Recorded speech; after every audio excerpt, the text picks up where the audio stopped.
Hey guys, today we have Parmeshwari and she is having total 6.3 years of experience in Java, Spring Boot and Microservices domain. And those who want to give same free mock interview, please fill out the form below in the description. And guys, if you want to crack your Java interview, then make sure to subscribe this channel.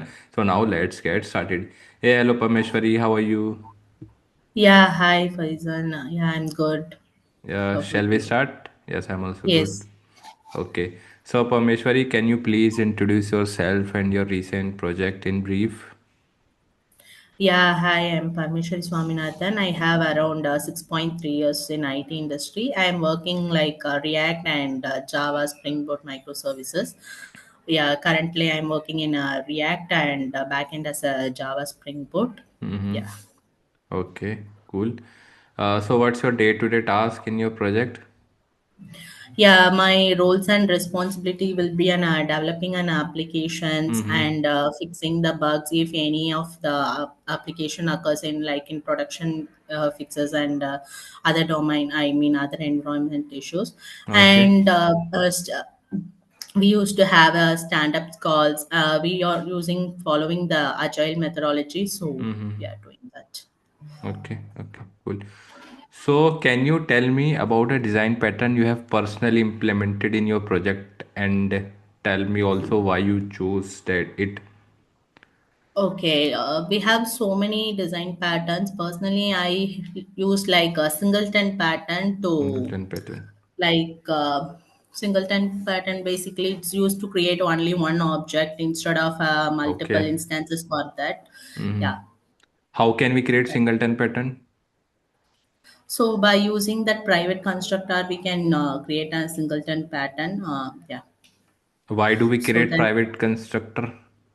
I mean, why do we add as a so private? that yeah, so that the objects which cannot be created further, which can be instantiated only once, and through that we can call in other classes as well. Okay, okay. So cannot we manipulate private constructor by using reflection or serialization? Yes, I think so, but I didn't Okay, know okay, that one. okay. So yes, we can create new objects or manipulate private constructor by using serialization or object cloning or this one Okay. reflection. Okay, so that's why this is not recommended. Private constructor is not recommended. Instead, we should use enum. Hmm. Okay, And one more thing, do you know about lazy and eager singleton? No, I never used No, it. no. Okay. So where did you use singleton? So, for example, if like for we need only one object for that, we don't Mm-hmm. want to create multiple objects. For example, if we want to create some like the class which is similar for other things, so that kind of the thing we created. For example, if we have so many students but the class will be one, for example third standard or fourth standard, something like that, in that we can create a single time so that we cannot be manipulated after that. Yeah. Okay, okay. When we shared a class into the multiple things, like for example, there are multiple files, but in our microservice or monolithic application, but we have one database. So database is being shared among all the classes, microservices. Sorry, not microservices, all the files and service files. Okay, because in microservice database could be different for each microservice. Okay, Okay. moving ahead. Let's say you have a payment processing module supporting Hmm. Razorpay, PayPal, and Stripe. New providers are expected every quarter. How will you design this so that adding new providers doesn't require major change? So doesn't require mirror. So basically, we can use like interface kind of thing to achieve this thing. So why interfaces? If we are creating it as a class and we are creating the all objects and fields, so if we need to do, we have to create multiple. If we are doing that interface, we can uh, we can implement that method so that it will be useful. We can add it so many things in that interface. Yes, yes, yes. Okay, yes, that's correct. But also, there is a principle in solid principles open for extension but closed for modification. Okay, Yes. So we have to apply here, because if a new payment is coming in every quarter, we should maintain our uh, classes structures in such way that we should not be able to modify it. Instead, we are just creating a new class. So that's why we create interfaces, and for each payment service, we extend that, we implement that interface. Hey guys, I want to share something important with you. Actually, Parmeshwari purchased our interview preparation kit and cracked multiple interviews. So let me tell you, this interview preparation kit has four main parts. First is complete interview preparation material. It is a step-by-step material made by me, expert and analysis interviews. 99% of the questions asked in interviews are covered in it. Second is two real enterprise projects, code and video recorded sessions are there in this, and you can add this in your resume. Third is lifetime chat support. Here you can ask your doubts anytime. Fourth is referral support. Here we help you to get referred to the top MNCs. So basically the material is organized as per your experience level and covers Java, Spring Boot, Spring Security, Spring Data, JPA, Kafka, Microservices, Maven, Git, coding questions, Stream API coding questions, and many more. You can buy just the complete interview preparation material or the full kit with project supports and referrals. I have added the links in the description below. So now moving to our interview. And guys, before moving to our interview, I would like to know the true feedback of this kit, since Parmeshwari has already purchased. So Parmeshwari, can you please tell me whether this is helpful for you or not? Yes, I have purchased this interview preparation kit, which will be more helpful to preparing in a Java interview, Okay. and more basic questions and Uh-huh. experience level questions will also be there. So yeah, it will Okay. be very helpful. Okay. Thank you. So let's say your API is slow under peak load. So how will you scale using Java concurrency? Java concurrent. Using load balancing only, we need to split up the payloads. So yeah, Okay. like Uh, Java concurrent, I'm not sure. load balancing and all these stuffs are important, that's true, but these comes under the microservices architectural level thing. If I want to know the code level things, like what would you do related to around to Java concurrency? For example, we could use thread So pool maybe a executor. multi-threading. Yes, So yeah, multi-threading, thread pool executor. Should use async mm, annotations, completable yeah. future. By using all these things, uh, we could uh, scale our API. Okay. So, Parmeshwari, can you tell me what's the difference between thread pool executor and fork join pool? No, I'm Okay, okay. not done. Okay. Yeah, so basically, we use thread pool executor for general purpose. For Okay. traditional request, we have a control in core max threads. When we create a threads in a multi-threading environments, we have a control on core and maximum threads. We can create size and everything, and it returns, and we can do like supply async and all. But whereas in fork join pool, it is designed for CPU bound divide and conquer. Fork join pool means a divide and conquer task. Fork means divide, and join means uh, join them. For example, if we want to know the sum of numbers from 1 to 10, so first it's split the numbers and then joins. Okay, so that's how fork join pool work. Okay, so have you worked in a concurrency environment? Concurrency Hmm. environment means multi-threading environment where Yeah, multiple multi-threading, threads yes. are working together. Hmm. Okay, so Yeah, can you parallelly will that. Hmm. can you tell me what challenges have you faced with the concurrency in your project or multi-threading? So, like concurrency will be in a concept where we asynchronously dividing the task, and it will be run on separate uh, threads. So it will be it should not depends upon the one results to other. So yeah, that's why projects Okay. I didn't mostly not use that one. Yeah, it will be in a single threaded application. So Okay. if we are having a small kind of application, that single thread is it's enough. If we are doing on a large level, or the services which will be much bigger, then we can Mm-hmm. come give it to this multi-threaded. Okay. Okay, got it. And also we could I mean we could have resolve sorry, we could have raised conditions, but by using concurrency, uh, Okay. it it is resolved actually. Okay. And yeah, moving ahead. Mm, let's say two threads calling put on Hashmap. What will happen? Yes. Okay. Two threads, which will be. Two threads are calling put method in a Hashmap. What would happen? So is Hashmap thread Yeah. safe? Hash map is not concurrent. No, hash map is not a thread safe. It's a concurrent hash map will be in a thread safe. Yeah. Mm-hmm. Okay. So Okay. yeah, So yes, if two threads try to put access it put in the hash method, map. then there will be an issue, Hmm. right? Because Yes. data can be corrupted because thread hash map is Yes. not a thread safe. There may have race condition.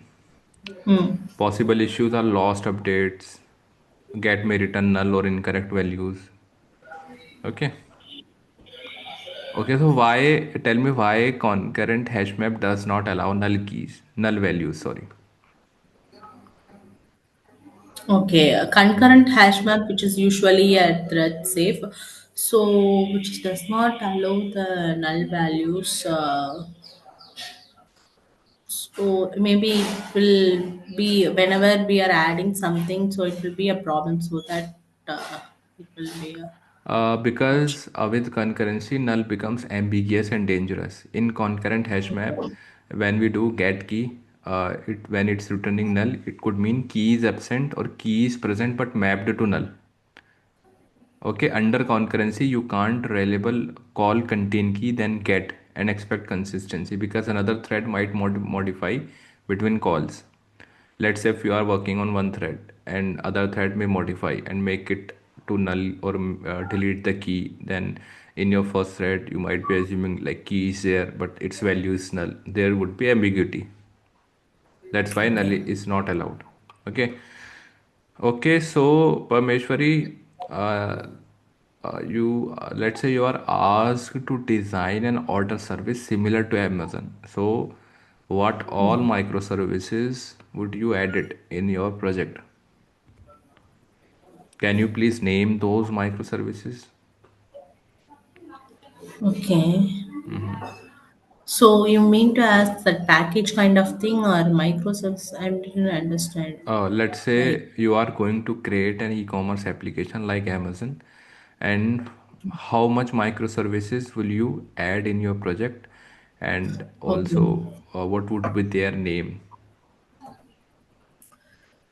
Okay. For example, if you are creating an ordered services, like so there will be one services for ordering the product. It will be like a product services and payment Mm-hmm. services, Okay. and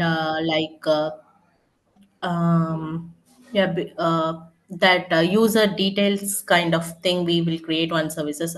At Hmm. least we will create 3 to 4 services, microservices, different to take an order Mm-hmm. from the thing, so that one cannot affect the other. If the payment services fail, that order and user services will be still on running. So Okay. yeah. Yep, there would be have multiple microservices like payment service, catalog, order, inventory. That's Yeah. true. Okay, so now assume two users place the last item at the same time. How will you prevent overswelling?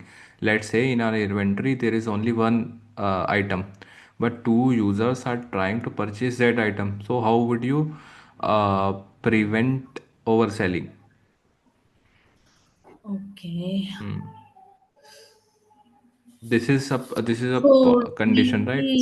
This may Yeah, happen. maybe we have to use some log kind of thing. For example, if we are trying to access the same data by the other user, if you Mm-hmm. are using some log in the database level, if you are using some DB logs, so that the users cannot fetch the same data again. Or Mm. Yes, yeah, yes, that's yes. why we can prevent. Correct. We could apply the logs here. We Hmm. could apply the logs in a DB level, or we could apply the logs in our code level as well. Okay. Okay. So, moving ahead,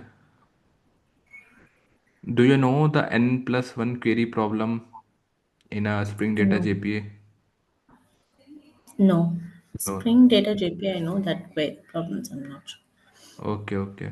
So let's say if we have a list of orders and Hmm. we have we did order repo dot find by customer ID. Hmm. Okay, so this is one query. Okay. And if when we are traversing orders or dot get item to trigger one query per order. So this is something like n plus one a query problem. Okay. Okay, moving ahead. Uh, yeah, please explain about Spring Data JPA, like what is this and why it is helpful. Okay, Spring Data JPA, which is mainly used to connect the database via Spring. So Mm-hmm. it's a Java persistence. It will mark the DB, mark the database into our Spring Boot Mm. application, so that we can easily access to the DB. So there we can get which table we are using and which are the fields we are used in the Mm-hmm. DB. So these and all it will be gated via Spring Boot data JP. So we need to add one dependency in the palm.xml to get all these things. Spring Okay, data JPA dependency. okay, okay. Uh, let's say a scheduled batch updates 1 million records daily. The transaction Hmm. takes too long and DB is locking. How would you optimize it? Okay, so I think we have to use other a transactional annotation to. No, no, no. This is about a bulk update. Oh, sorry, batch updates. We could do the chunk processing. We could use bulk updates. We could run off peak and partition the table. We could indexing and proper where Oh, clauses. Uh, these things we could do. Okay. okay.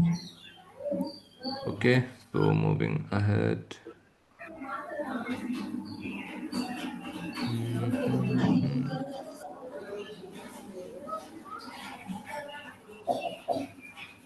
So, do you know about memory leaks in our Java programming language or Java environment?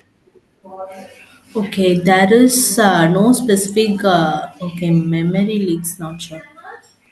So, how can we like? What's the role of garbage collector? Do you know? No, garbage collector, which will be used to destroy the objects, something which is Mm-hmm. not used further. That's why we are using this garbage collector. But in Java internally, it will take. We are not going to explicitly not mentioning this garbage collector as like in the C or C++. Okay, So okay. yeah. So, have you fixed a real production performance issue in your any project? Sorry, I didn't get you. Have you ever fixed a real production performance issue in your project? Yes, like for example, if so many users are trying to access the particular data, like Mm, millions of users are trying to access the data. For example, if we have some download button kind of thing, when we are trying to fetch like lakhs and lakhs of with that button data, so yeah, mm-hmm. obviously we will face that issue. So what we can do this, so optimizing some queries, so yeah, as you said, like we would use some batch updates, so batch by batch we can Mm-hmm. get the data instead of getting all the lakhs and data in front end. So for example, for 1,000 data at one batch and other 1,000 data in other batch, yeah, this kind of issues we faced, and yeah, we rectify it. Okay. Okay. So, Moving ahead. Tell me about a situation where you led a technical initiative or solved a conflict in the team. Um, no, like Okay, since you are having 6.3 experience of 6.3 of experience, right? Have you led any yes, technical initiative or a team or anything like you have introduced in your team and that is new, or if there is a conflict in your team or you have resolved that no, or not like that. okay, okay. It's, Yep, it's fine. So how do you mentor your juniors? yes, yeah. Do I have some in trained in some Java and React kind of thing? So with the help them in a coding part to Okay, achieve the results. okay, okay. Okay. And let's say there are some disagreements. I mean, you are having some disagreements with architects. So how do you handle that? Yeah, for that kind of thing, I will clearly just mentioning or describing about that problem. This could be a problem, so we can move for this kind of solution, kind of thing. So, yeah, if they proceed to accept it, yeah, they will. Okay, so what do you prioritize? Deadlines or quality? Okay, my prioritization it will be an quality of code beyond the deadline. So why? Because like if you are producing the code some with some bugs, then it will be a problem. Again, we have to resolve all those things. If you produce with the quality of code, then it will be ran without touching anything. So I will make sure that it will be working for, and I will write a unit test case to all these things are working finely, so without disturbing the existing functionality. Okay. Or it, let's say your teammate wrote bad code and that is causing defects and deadline is tomorrow. So do you fix it yourself or coach them? Mostly I will try to fix from my end, so in and then I will try to explain to them like this is the cause of an issue, so we have to rectify it, and how I rectify those things, so I can explain to them. So yeah. Okay. Mm, have you experienced, I mean, have you worked with Docker and Kubernetes? Not that much. I have Not that much. only basic level of understanding. So Yeah, tell me Docker. the basic understanding.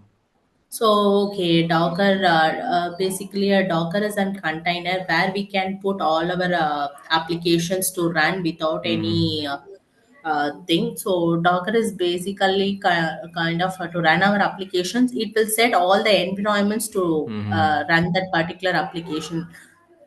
Okay. So yeah, all the dependency, all the files. So basically it will having that packaged kind of thing in a cloud environment, that will be an useful to create. It will basically create an image to deploy that application. Yeah. Mm, okay. And about Kubernetes, Kubernetes. like it is useful for creating deployment services, secrets, right? Okay. Okay. Mm, okay, so let's say if in your code there is some issue, so how will you roll back safely? How do you roll back safely? Rollback.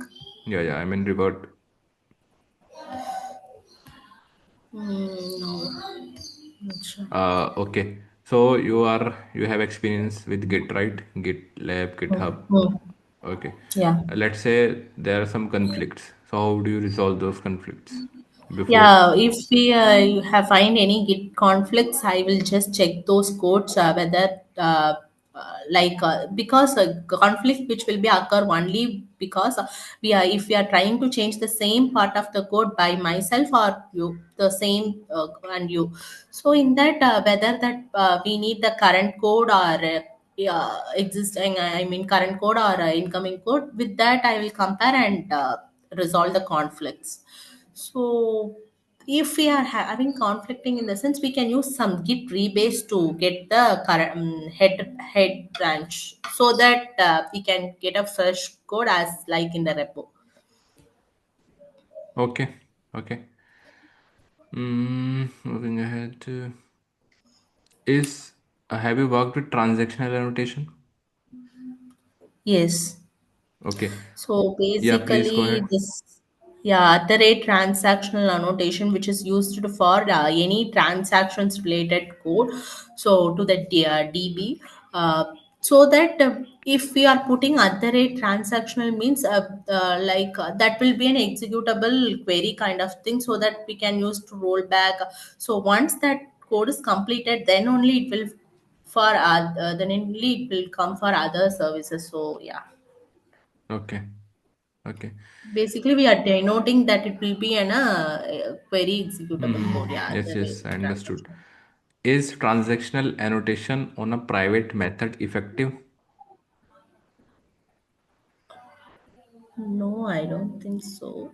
Not Okay. sure. I Yes, never that's tested. correct. It's generally not effective with Spring proxies. Spring Hmm. creates proxies around the public methods of beans. Transactional annotations works when the method is called through proxy. A private Okay. method cannot be proxied. Calls are internal. Even transactional on public method won't work if it's called from within the same class because it bypasses the proxy. Okay. Okay. Tell me why shouldn't we use field injection in Spring? We have some constructor injection, setter injection. Like why Yeah. shouldn't we use field injection? Okay. Um. No, I did constructor and setter injection. I'm not sure about field Okay, okay. injection. Okay, so can you explain about solid principles? Okay, solid principles. We have a singleton principle and No, no, open no, for no. extension. Single Okay. responsibility. Yeah, not sure. Single responsibility and open for extension and closed for modification, and L for a linguistic principle. No, no, I'm L not for a sure. Liskov substitution. So you are not Yeah. sure. Okay, so Yes. let me tell you solid first is single responsibility principle. A class should have one reason to change. For Mm. example, a separate Yeah. order service and payment service instead of one giant class. If we have an order class and we are doing payment in that service as Mm. well, so it is not a good practice. Instead, we should create a different payment service for payment related thing, different order service for order related thing. And second is open for extension, close for modification. uh, Example strategy pattern for payment providers. If we have three four payment providers, and if we have a class payment service, and if we are doing, if payment is razor pay, then run this code. If payment is phone pay, then run this code. Instead of this, we should create an interface, payment interface, and create different classes like phone pay class, payment class, razor pay class, and just implement that interface. And in this way, if we have a new payment service, we will be able to add a new class. There is an extension, but close for modification. Okay. Third is Liskov substitution principle. Its subtypes should be usable wherever their base type are expected without surprises. For example, if there is a bird class, right, and we have an extend from ostrich, there is an ostrich class that extend the bird class, and inside the bird class there is a method fly, but ostrich cannot fly, right? But since we are extending, so ostrich, sorry, there is an interface of bird's interface, Okay. and ostrich implements that bird interface. Bird Mm. flies, but ostrich doesn't. So instead, we should create a new flying bird in class and bird interface, something like that. Okay.